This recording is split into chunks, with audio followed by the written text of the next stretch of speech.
It all began so quietly, like the softest whisper you can almost convince yourself you never heard. I would wake up in the mornings long before the sun had decided to grace the day, and a strange tightness would be there, sitting in my chest. It wasn't a sharp pain, not yet. It was more like a gentle but persistent pressure, a small, heavy stone placed right over my heart.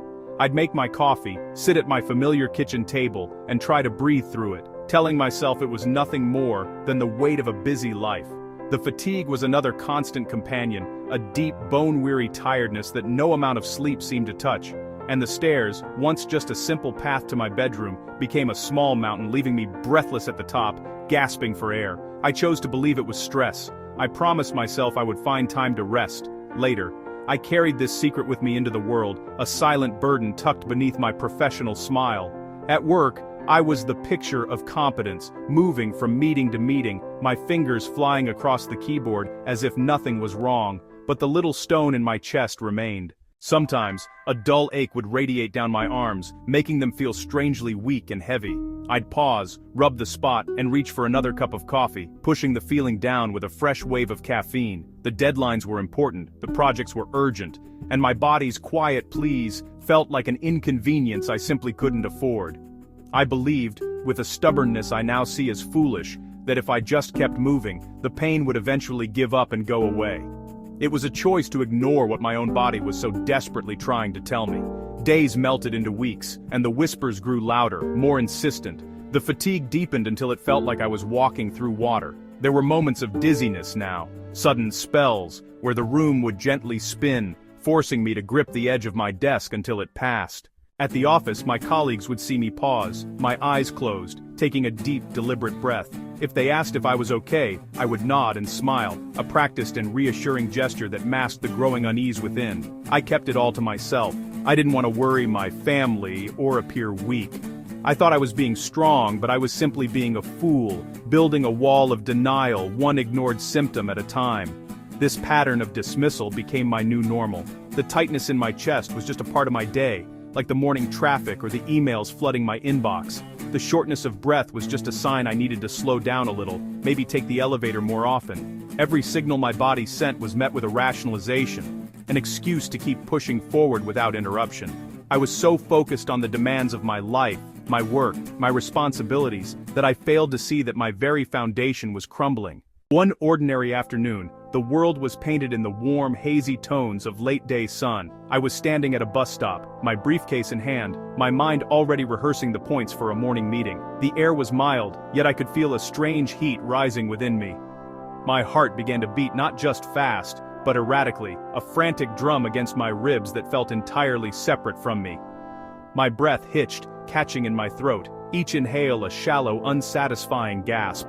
I instinctively put my hand to my chest, pressing down on that familiar spot, as if my own touch could calm the chaos erupting inside.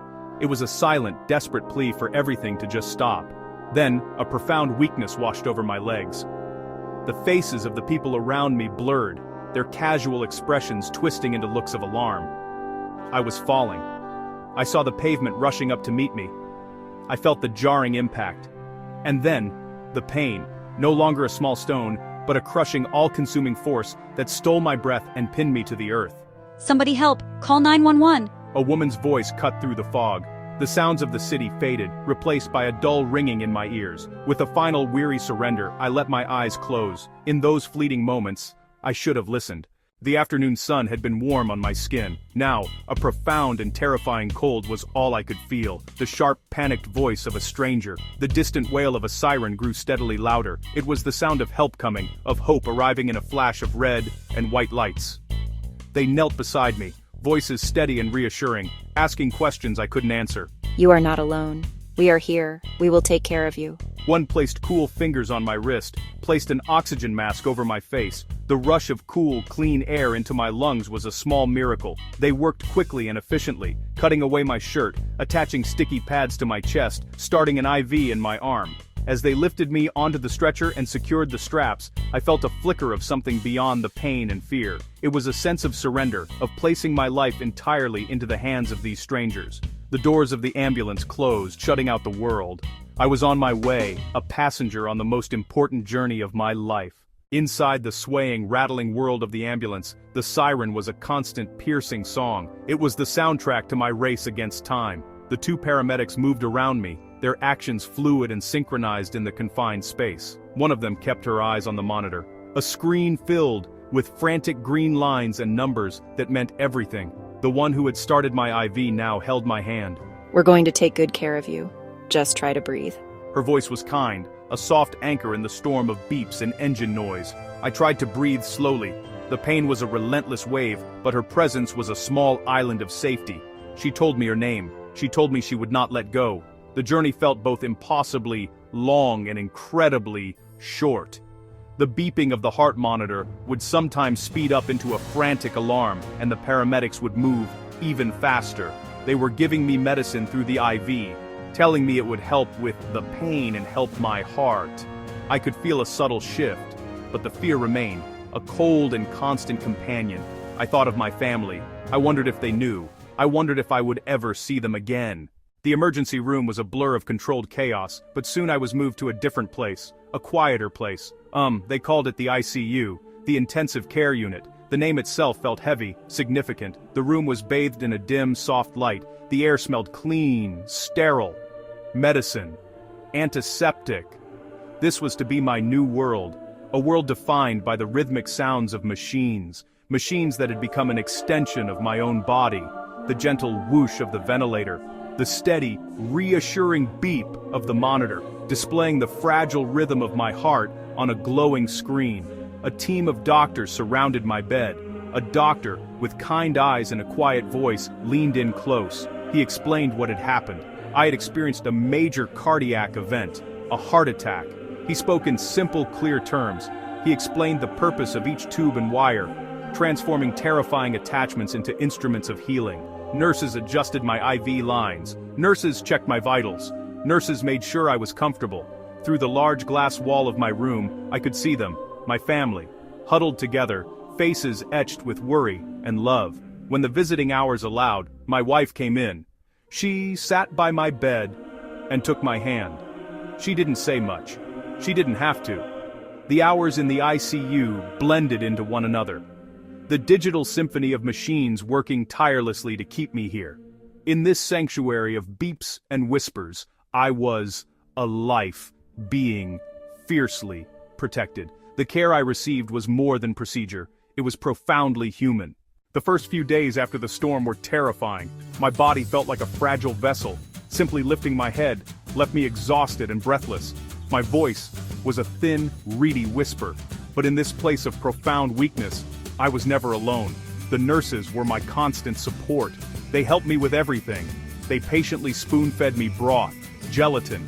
They washed my face with a warm cloth. They would gently move my arms and legs to keep my muscles from growing stiff and weak.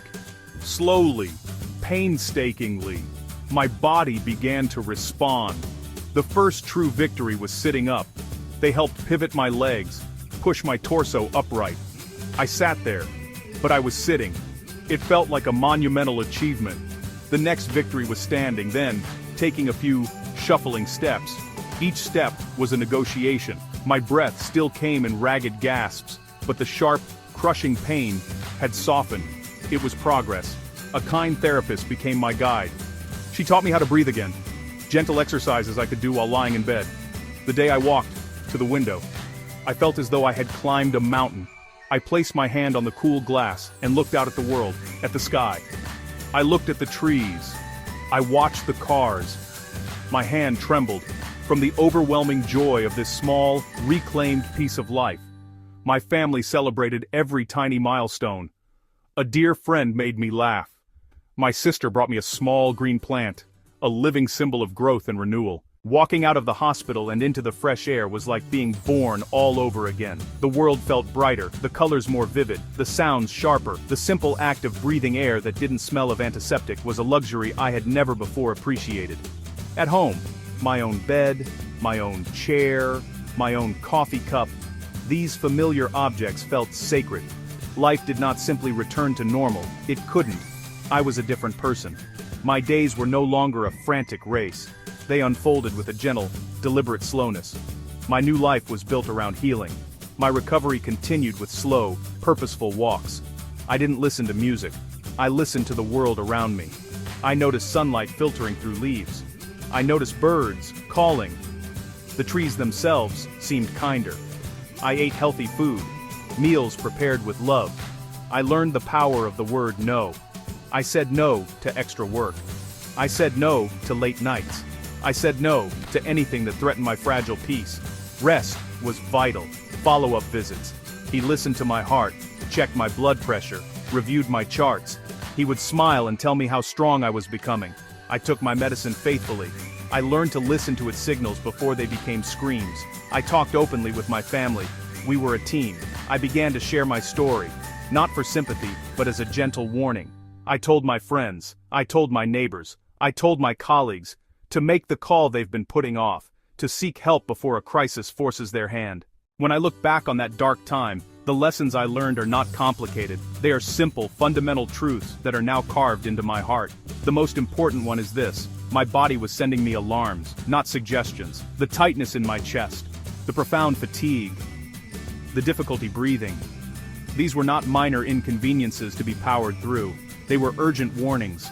I wish that I had made an appointment with my doctor, that I had walked into a clinic and said, "I don't feel right."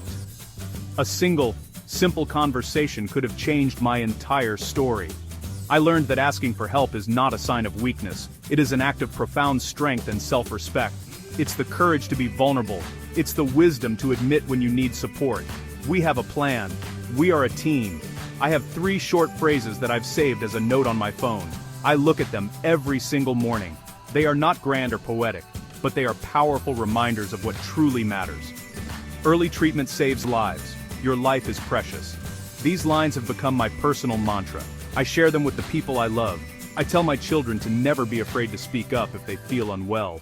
Their health is their greatest treasure. My life today is not the same as it was before. In so many ways, it is better, it is quieter, it is slower, it is filled with a deep sense of appreciation that I never knew before. I sleep with more gratitude, and I wake with more purpose. The hugs I share with my family are tighter. I speak less of deadlines. I speak less of worries. I speak more of hope. I speak more of small joys. Those slow walks are a form of meditation, a time to feel the steady rhythm of my grateful heartbeat. I have learned to say yes to joy.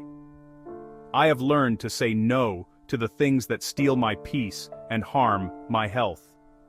I know that not every story like mine has a happy ending.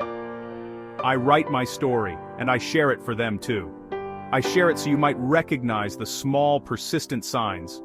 I want you to choose a different path than the one I was on. If you feel a persistent pain, if you find yourself struggling for breath, if you are overcome with a fatigue, a small visit to a doctor can save you. A kind physician, a caring nurse. Early care is a powerful, life-saving tool. Please, use it. Your life is too precious to gamble with. The final scene of that difficult chapter is one I replay often. It is bright and warm and full of life. I am walking in a beautiful park with my family by my side. My smile is genuine and wide. My steps are steady and sure. I take a deep, easy breath. I fill my lungs with the sweet afternoon air.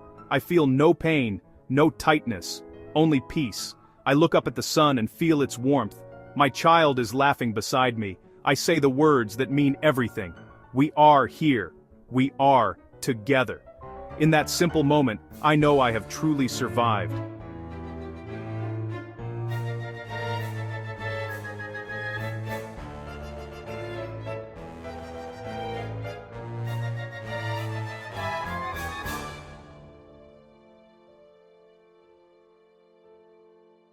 Subscribe to HopeCare channel for more healing stories. Care for your body like you care for the people you love. Small signs matter. Small steps can save a life.